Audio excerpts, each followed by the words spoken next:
1, 2, 3, come on!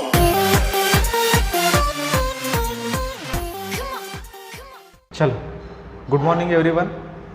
देखिए, पिछले बहुत दिनों से लेक्चर्स नहीं आ रहे थे। बहुत दिनों से मतलब कम से कम 10 से 12 दिनों से लेक्चर्स नहीं आ रहे थे, क्योंकि थोड़ा सा वर्क था पेंडिंग। जैसे फॉर एग्जांपल क्लास शिफ्टिंग का वर्क था, उसके बाद नेट इश्यूज़ था, तो जिसकी वजह से लेक्चर्स तो रिकॉर्ड हो गए थे, बट उसको अपलोड करना थोड़ा दिक्कत हो गया था।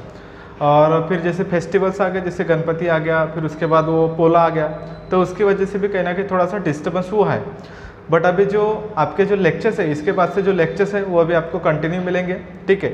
अभी जो अपने पेंडिंग जो लेक्चर्स है, जैसे फॉर एग्जांपल जितने भी अभी जो पेंडिंग अपने क्वेश्चन है वो अपन करने वाले हैं और उसको आगे कंटिन्यू करने वाले हैं। लेकिन आगे के क्वेश्चंस कंटिन्यू करने के पहले आप लोगों को जो मैंने प्रीवियस क्वेश्चंस पढ़ाए थे, जैसे फॉर एग्जांपल कॉस्ट प्राइस वाले प्रॉब्लम हो गए, या उसके बाद सिंपल प्रॉब्लम हो गए, valuation of closing stock, valuation of abnormal loss, तो इस टाइप के जो प्रॉब्लम्स है, ये प्रॉब्लम्स मैंने आपको लास्ट टाइम पढ़ाया था। ये प्रॉब्लम्स पहले आप एक बार पढ़ लीजिए, कुछ भी दिक्कत आता तो मुझे पूछिए, ठीक है, उसके हिसाब से अपन सॉल्व करेंगे। लेकिन ये प्रॉब्लम का पहले मतलब ये प्रॉब्लम पहले आपको सॉल्व करना कंपलसरी है, क्योंकि अभी के जो प्रॉब्लम्स है, मतलब जो अभी अपन प्रॉब्लम पढ़ने वाले वो प्रॉब्लम बहुत इंपॉर्टेंट है बेटा, क्योंकि एग्जाम पॉइंट ऑफ व्यू से ये प्रॉब्लम इंपॉर्टेंट इसीलिए है क्योंकि इस टाइप के क्वेश्चन जनरली एग्जाम में पूछे जाते हैं, जिसको बोलते हैं इनवॉइस प्राइस। एक बार मैंने एक क्वेश्चन तो करके दिया था, बट स्टिल मैं एक क्वेश्चन और एक बार आपको समझा देता हूँ कि इनवॉइस प्राइस मतलब होता क्या।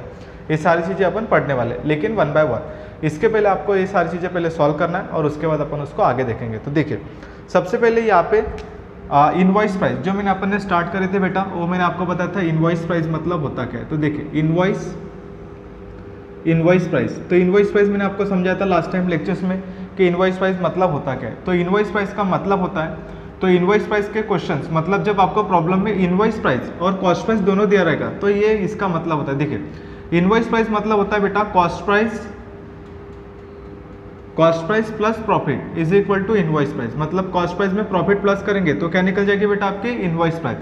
तो यहाँ पे निकल जाएगी आपकी इनवॉइस प्राइस। मतलब कॉस्ट प्राइस में अगर से आपने प्रॉफिट प्लस कर दिया, क्या बोला मैंने, समझा क्या? कॉस्ट प्राइस में अगर से मैंने प्रॉफिट प्लस कर दिया, कॉस्ट प्राइस में मैंने अगर से प्रॉफिट प्लस कर दिया, तो मेरी क्या निकल जाएगी बेटा इनवॉइस प्राइस। तो इनवॉइस प्राइस कैसे निकलते, तो मान के चलिए मेरी कॉस्ट प्राइस है 100 रुपीज़ और मैंने 20 रुपये प्लस कर दिया, काय के बेटा 20 रुपये प्रॉफिट जोड़ दिया, किसने, कंसाइनर ने। तो टोटल मिला के कितना हो गया 120। तो जो 120 रुपीज़ हो गई, ये हो गया आपके इनवॉइस प्राइस। मतलब इसका मतलब होता है कि जैसे फॉर एग्जाम्पल कंसाइनर को बोलता है कि मैं आपको गुड सेंड करने वाला हूँ, तो कंसाइनर को गुड सेंड करेगा। तो कंसाइनर जब कंसाइनर को गुड सेंड करेगा, तो जब भी गुड सेंड किया जाएगा तो कंसाइनर क्या करेगा, पहले अपना प्रॉफिट बुक करके रखता है। मतलब जैसे फॉर एग्जांपल कंसाइनर ने मान के चलिए 500 यूनिट है ना, 500 यूनिट सेंड किया, जिसका कॉस्ट है बेटा 100 रुपीज़ पर यूनिट है ना।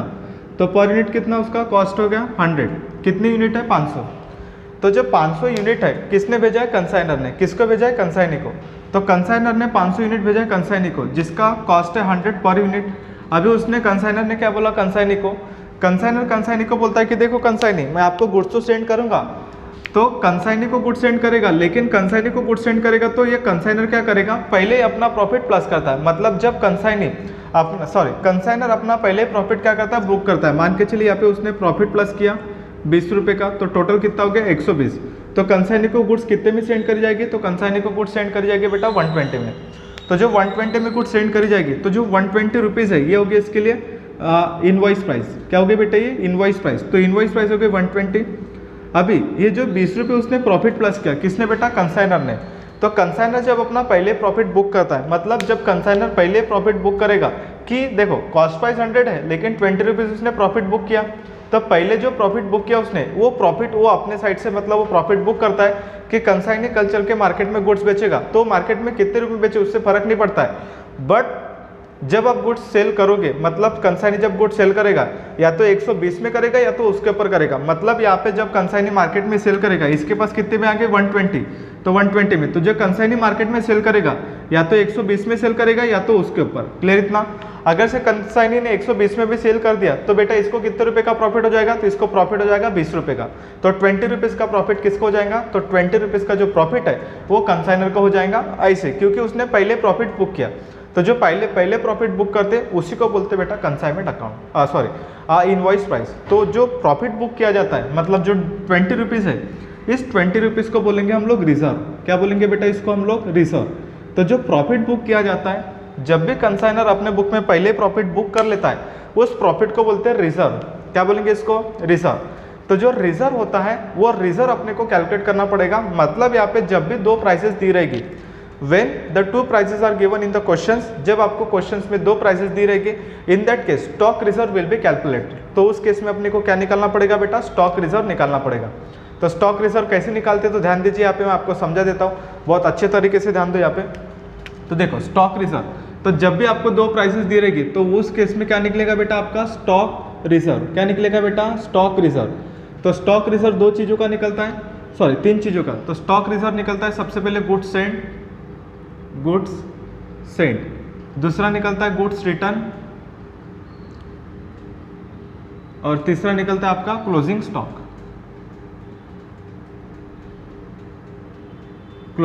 तो ऐसे तीन चीजों का क्या निकलता है बेटा? Stock reserve.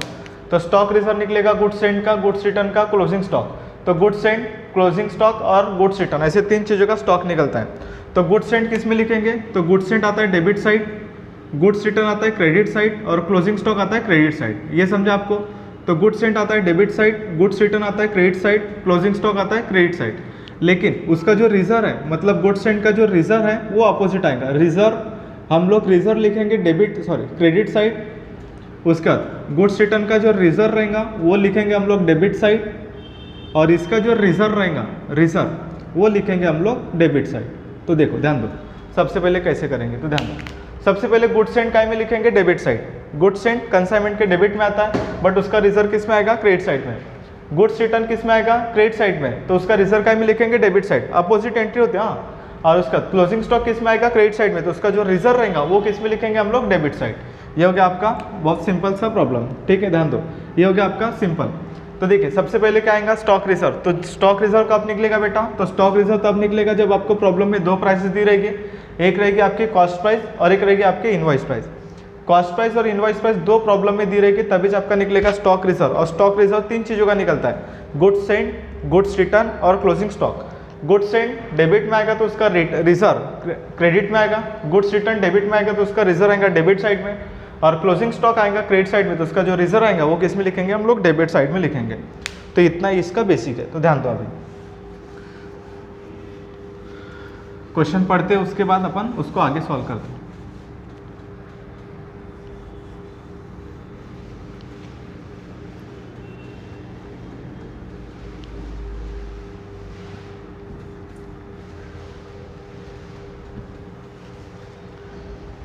चलो आ जाओ, क्वेश्चन नंबर 31 पे आते हैं।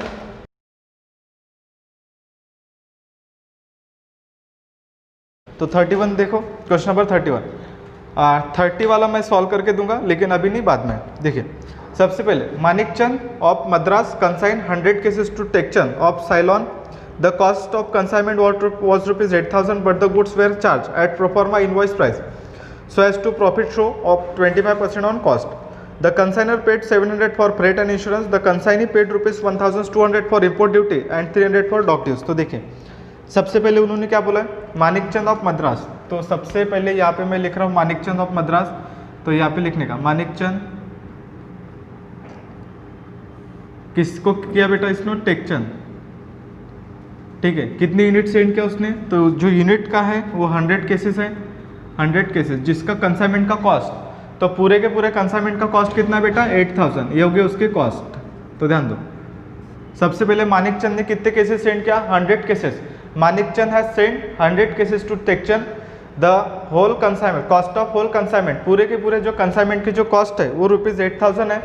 तो पूरे कंसाइनमेंट की कॉस्ट अगर से 8,000 रुपीज़ है तो उसका अपने को कैलकुलेट करना पड़ेगा। तो देखिए सबसे पहले आगे देखिए, the cost of consignment was rupees 8,000 but the goods were charge at pro forma invoice price so as to profit 25% on cost. तो उसने क्या किया बेटा? प्रॉफिट जोड़ा है। प्रॉफिट कितना परसेंट निकाला उसने?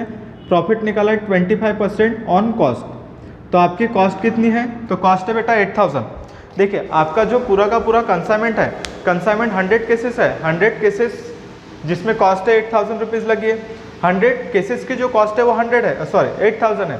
100 केसेस की कॉस्ट अगर से 8000 है और उसके ऊपर प्रॉफिट उसने जोड़ा है 25%, तो प्रॉफिट जब उसने 25% जोड़ा है तो 8000 का 25% कितना आएगा, तो 8000 का 25% आएगा बेटा 2000, तो 2000 प्लस करेंगे तो कितना हो जाएगा आपका 10000, तो 10000 जो हो जाएगा वो हो जाएंगे आपके इनवॉइस प्राइस।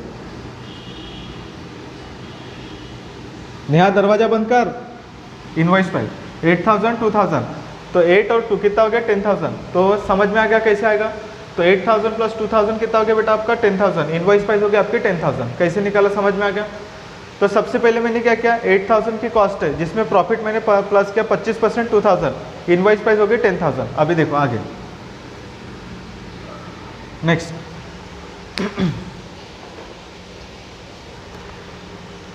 देखो, the consignor paid ₹700 for freight and insurance, the consignee paid. तो देखो सबसे पहले यहाँ पे एंट्री आपको करना है, तो एंट्री मैंने करके दूंगा, तो ध्यान दो।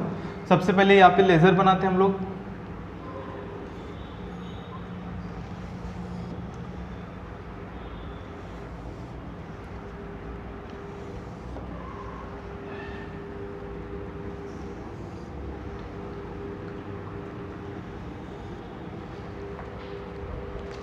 आप भी बना सकते हो मेरे साथ साथ।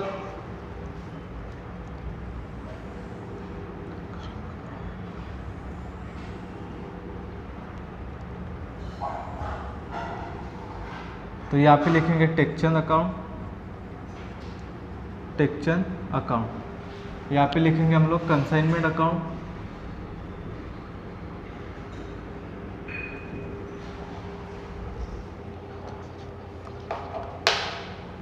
तो देखिए सबसे पहले यहाँ पे आएगा 10000, तो सबसे पहले जो एंट्री होगी वो एंट्री होगी गुड सेंड करने की, तो गुड सेंड करने की एंट्री होती है consignment account debit to good send on consignment account credit. तो कंसाइनमेंट के डेबिट में किसका नाम लिखेंगे, to goods send on consignment account, और अमाउंट कितना लिखेंगे 10000। हाँ ध्यान दो यहाँ पे, अभी जब आपको प्रॉब्लम में इनवॉइस प्राइस दिया है, तो जब भी आपको प्रॉब्लम में इनवॉइस प्राइस देगा तो इन दैट केस आपको यहाँ पे जो प्रॉब्लम में जो इनवॉइस प्राइस लेना पड़ेगा, मतलब जब आपको प्रॉब्लम निकालने के लिए यानी क्वेश्चंस में जब सॉल्व करने के लिए जब भी आपको प्रॉब्लम में दो प्राइसेस रहेगी, एक रहेगी कॉस्ट प्राइस और एक रहेगी इनवॉइस प्राइस, तो उस केस में अपने को सबसे पहले यहाँ पे लेना पड़ेगा इनवॉइस प्राइस। जब भी गुड सेंड का अमाउंट लेंगे तो गुड सेंड में सबसे पहले यहाँ पे लेना पड़ेगा इनवॉइस प्राइस, क्योंकि इनवॉइस प्राइस का मतलब था वहाँ पे प्रॉफिट बुक है, तो कंसाइनर अपने साइड से 2000 का प्रॉफिट प्लस करके भेजेगा, मतलब यहाँ पे कंसाइनर के बुक में जो दिखेगा वो 10000 की कॉस्ट दिखेगी, तो 10000 हमें क्या करना पड़ेगा यहाँ पे लिखना पड़ेगा। जब भी प्रॉब्लम में दो प्राइसेस दी रहेगी तो यहाँ पे पहली इसमें कौन सी आएगी बेटा 10000 मतलब इनवॉइस प्राइस। इसके पहले वाले प्रॉब्लम में अपन ने कौन सा लेते कॉस्ट प्राइस, जो ये था 8000 रुपीज वो कॉस्ट प्राइस लेते, बट यहाँ पे मुझे क्या लेना पड़ेगा 10000 क्योंकि इनवॉइस प्राइस है। ठीक है आगे देखो next, the consignor paid ₹700 for freight and insurance, तो एक्सपेंसेस पेड बाय कंसाइनर, मतलब मानिक चंद ने एक्सपेंसेस पे किया, तो एक्सपेंसेस पेड बाय कंसाइनर कितना पे किया उसने 700 रुपये। एक्सपेंसेस पेड बाय कंसाइनर की जो एंट्री होती है consignment account debit to cash oblique bank account, तो कैश ऑब्लिक बैंक में सबसे पहले लिखो यहाँ पे फ्रेट एंड इंश्योरेंस, तो यहाँ पे मैं लिखूंगा freight and insurance, freight and insurance कितना लिखेंगे बेटा 700 रुपये। ठीक है आगे देखो, the consignee paid ₹1200 for import duty and 300 for dock dues, तो उसने दो खर्चे किए 1200 फॉर इम्पोर्ट ड्यूटी, तो देखो कंसाइनर मतलब टेकचंद इसने दो खर्चे किए 1200 फॉर इम्पोर्ट ड्यूटी और 300 फॉर डॉक ड्यूज, मतलब कितना हो गया बेटा 1500, तो टोटल खर्चा हो गया 1500 रुपये। तो देखिए जो एक्सपेंसेस पेड किया कंसाइनी ने, कंसाइनी मतलब कौन टेकचंद, तो टेकचंद ने एक्सपेंसेस पे किया, तो एक्सपेंसेस पेड बाय कंसाइनी उसने दो खर्चे किए। इंपोर्ट ड्यूटी मतलब जब गुड्स ट्रैवल करेगी शिप से, जैसे आउट ऑफ कंट्री से गुड्स आएगी या आउट ऑफ कंट्री में गुड्स सेल किया जाएगा तो उसको इंपोर्ट ड्यूटी, मतलब फॉरेन कंट्री के बाहर जब गुड्स एक्सचेंज होगा तो उसके लिए पे करना पड़ता है इंपोर्ट ड्यूटी, और इंपोर्ट ड्यूटी गुड्स में एक बार ही पे करना पड़ता है, तो जो भी गुड्स आएगी उसके लिए वन टाइम एक्सपेंसेस है, तो इंपोर्ट ड्यूटी आपका नॉन रिकरिंग है। डॉक ड्यूज मतलब होता है शिप चार्जेस, शिप चार्जेस मतलब होता है कि जो भी शिप से गुड्स आएगी, जैसे फॉर एग्जांपल अगर से मैंने इधर से मुझे पाकिस्तान गुड्स भेजना है, तो पाकिस्तान में भेजने के लिए मुझे वाटर से गुड्स भेजना पड़ेगा, तो वाटर से जब गुड्स ट्रैवल करेगी तो वहाँ पे जो शिप चार्जेस होता है, मतलब जो भी शिप चलेगी या जो बोट चलेगी तो बोट के जो चार्जेस होते हैं उसको बोलते हैं डॉक ड्यूज, मतलब जब पानी में ट्रैवल करेगी गुड्स तो वो भी जो खर्चा है वो वन टाइम ही करना पड़ेगा, क्योंकि कंसाइनमेंट एक ही बार जा रहा है। तो जो कंसाइनमेंट एक ही बार जा रहा है तो वो हो गया उसके लिए डॉक ड्यूज का खर्चा और बाद में इंपोर्ट ड्यूटी, तो दोनों के दोनों खर्चे हो गए उसके एक्सपेंसेस, तो एक्सपेंसेस लिखेंगे। ये हमें इसलिए क्लासीफाई करना पड़ता है कि जब हम क्लोजिंग स्टॉक निकालते हैं तो वहाँ पे हमें सिर्फ और सिर्फ लेना पड़ता है नॉन रिकरिंग, बाकी एंट्री तो पूरी होगी यहाँ पे। तो एंट्री होगी consignment account debit to consignee, मतलब यहाँ पे लिखेंगे टू टेक्चर अकाउंट, टेक्चर अकाउंट। पहला कौन सा खर्चा किया उसने, इंपोर्ट ड्यूटी, और दूसरा खर्चा किया उसने डॉक ड्यूज 1200 और 300, टोटल मिला के हो गया आपका 1500। और दूसरी टेक्चर के क्रेडिट में बाय कंसाइनमेंट अकाउंट कितना लिखेंगे, 1500 रुपये, ठीक है। चलो उसके बाद देखो next, the consignee paid rupees 1200 हो गया। The consignee remitted the bank draft rupees 4500 as an advance, तो उसने 4500 रुपये एडवांस पे किया। तो एडवांसेस की एंट्री, एडवांसेस किसके थ्रू मिल रहा है बेटा, एडवांसेस मिल रहा है उसको बैंक ड्राफ्ट, बैंक ड्राफ्ट मतलब पैसा मिलेगा, पैसा किस में मिलेगा, बैंक में। तो एंट्री होगी bank account debit to consignee account credit, क्योंकि कंसाइनी ने सेंड किया है। तो एंट्री होगी बैंक अकाउंट डेबिट टू टेक्चर अकाउंट क्रेडिट, बैंक अकाउंट बनानी तो छोड़ दो, टेक्चर है तो यहाँ पे लिखने का बाय बैंक अकाउंट कितना लिखेंगे, तो यहाँ पे लिखेंगे हम लोग 4500, क्योंकि 4500 का उसने बैंक ड्राफ्ट सेंड किया advance. The consignee sold 70 cases for rupees 9500, तो उसने कितना सेल किया बेटा, तो उसने 70 केसेस सेल किया, कितने रुपए में सेल किया, 9500, मतलब 9500 में। तो 70 cases has been sold of rupees 9500, then the entry will be pass consignee account debit to consignment account credit. तो कंसाइनी कौन है बेटा, टेक्चर, तो कंसाइनी के डेबिट में किसका नाम लिखेंगे, कंसाइनमेंट का, तो यहाँ पे लिखेंगे टू कंसाइनमेंट अकाउंट, ब्रैकेट में लिखेंगे सेल, कितना लिखेंगे 9500, और यहाँ पे लिखेंगे बाय टेक्चर अकाउंट, ब्रैकेट में लिखेंगे आप लोग सेल, कितना लिखेंगे 9500, ठीक है। चलो देखो आगे, he was entitled to commission 5% on cross sale, तो उसके ऊपर उसको कमीशन मिलेगा, तो कमीशन निकालो, 9500 का 5% कितना आएगा, निकालो 9500 का 5% कितना आएगा, 475 ये हो गया उसका कमीशन।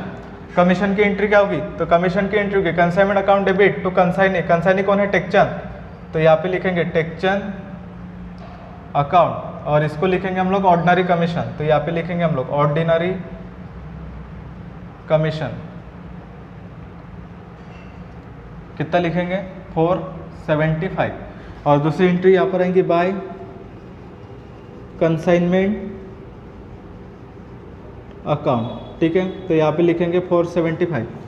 चलो देखो आगे, अभी उसके बाद एक नेक्स्ट कैलकुलेशन आएगा क्लोजिंग स्टॉक, तो चलो निकालते क्लोजिंग स्टॉक, क्योंकि इंपॉर्टेंट है। तो यहाँ पे देखना वैल्यूएशन ऑफ क्लोजिंग स्टॉक, ये अभी बहुत दिनों से निकालते आ रहे हैं, तो आपको आ जाएगा ये। चलो निकालो मेरे साथ साथ, वीडियो को पॉज करके आप लोग भी निकालो। वैल्यूएशन ऑफ क्लोजिंग स्टॉक का फॉर्मूला सबसे पहले लिखेंगे goods send minus abnormal loss minus cell, ठीक है, ये इसका फॉर्मूला है। चलो लिखो,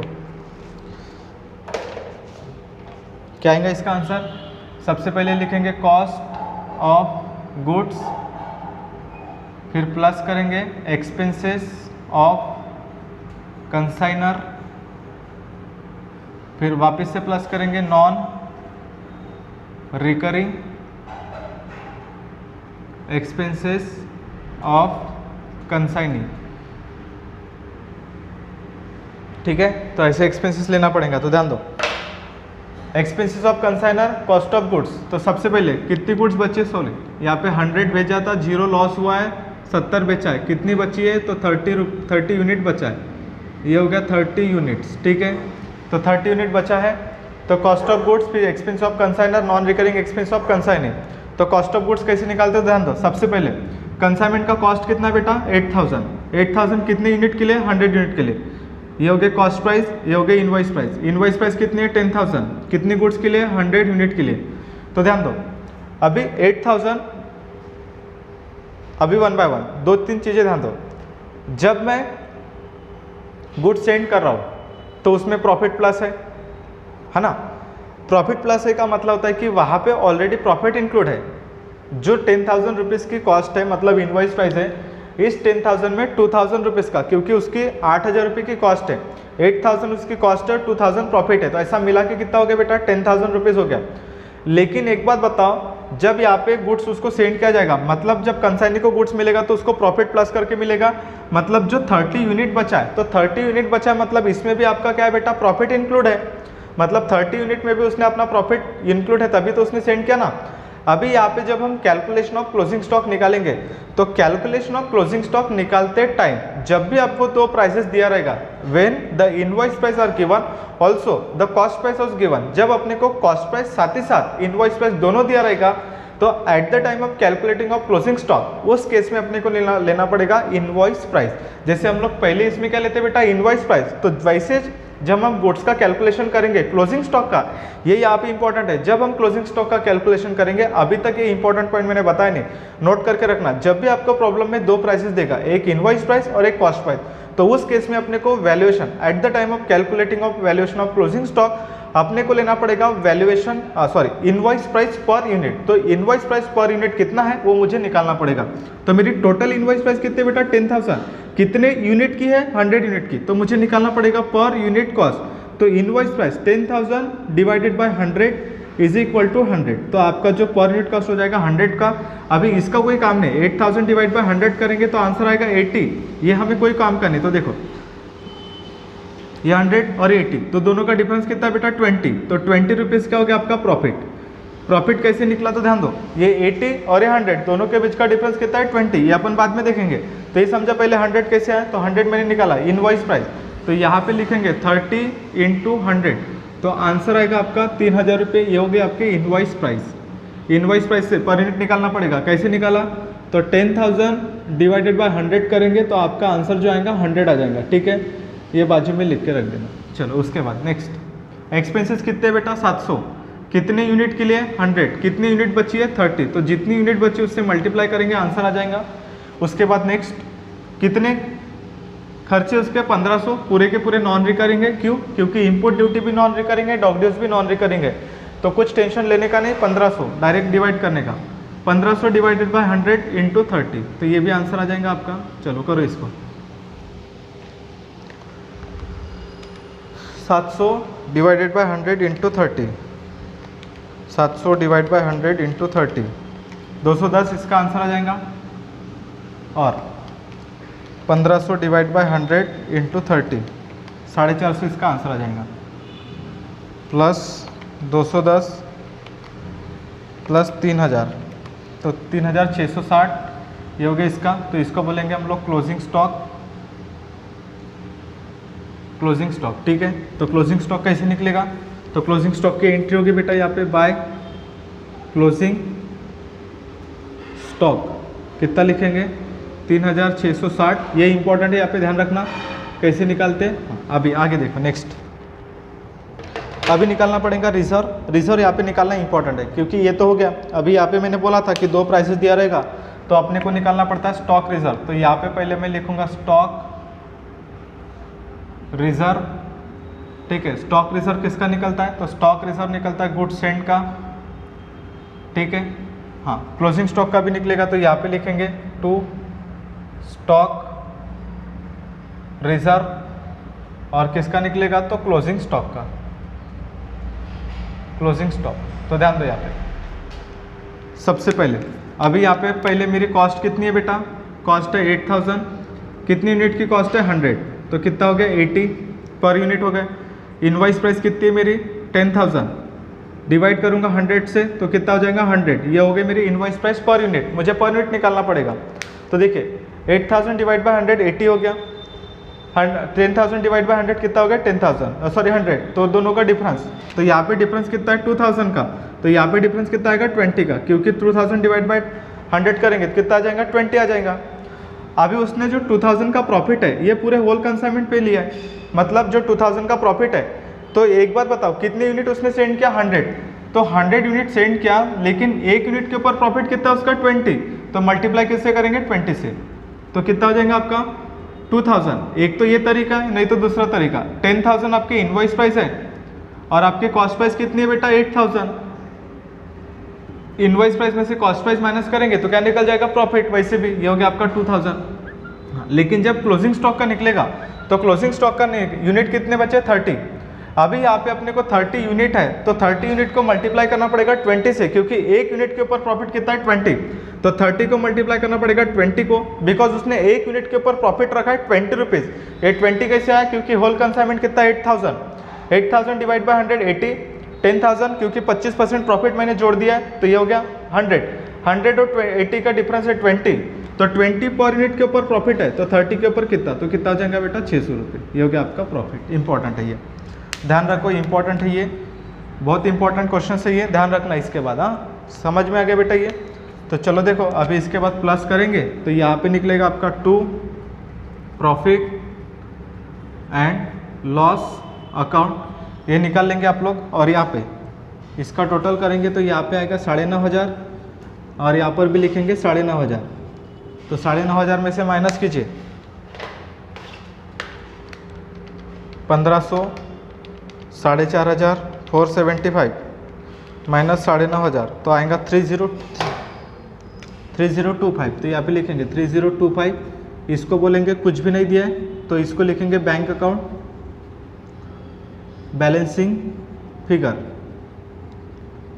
ठीक है। और यहाँ पे जो डिफरेंस निकलेगा उसको बोलेंगे प्रॉफिट एंड लॉस अकाउंट, ये आप लोग निकाल लेना, इतना आपको पता है। समझ में आ गया बेटा ये। तो ये हो गया बेसिक क्वेश्चंस। तो बेसिक क्वेश्चंस किस टाइप के करे जाते ये अभी आपको मैंने बता दिया था। रिजर्व कब निकालते ये भी मैंने आपको बता दिया था, तो प्लीज़ इसको एक बार इसका एंट्री कर लीजिए। और हाँ और एक बात, जब यहाँ पे स्टॉक रिजर्व निकालेंगे, ये स्टॉक रिजर्व की एंट्री होती नहीं, हाँ ध्यान रखने का, स्टॉक रिजर्व की एंट्री करना कंपलसरी नहीं है, जो एंट्री नॉर्मल होती है वो एंट्री कर लीजिए, बाकी अपना लेजर में आ जाएंगे। समझ में आ गया बेटा। इसके बाद अपन मिलेंगे नेक्स्ट लेक्चर में, तब तक के लिए आप इसको अच्छे से देखिए और अपन मिलते फिर नेक्स्ट लेक्चर में, तब तक के लिए गुड बाय।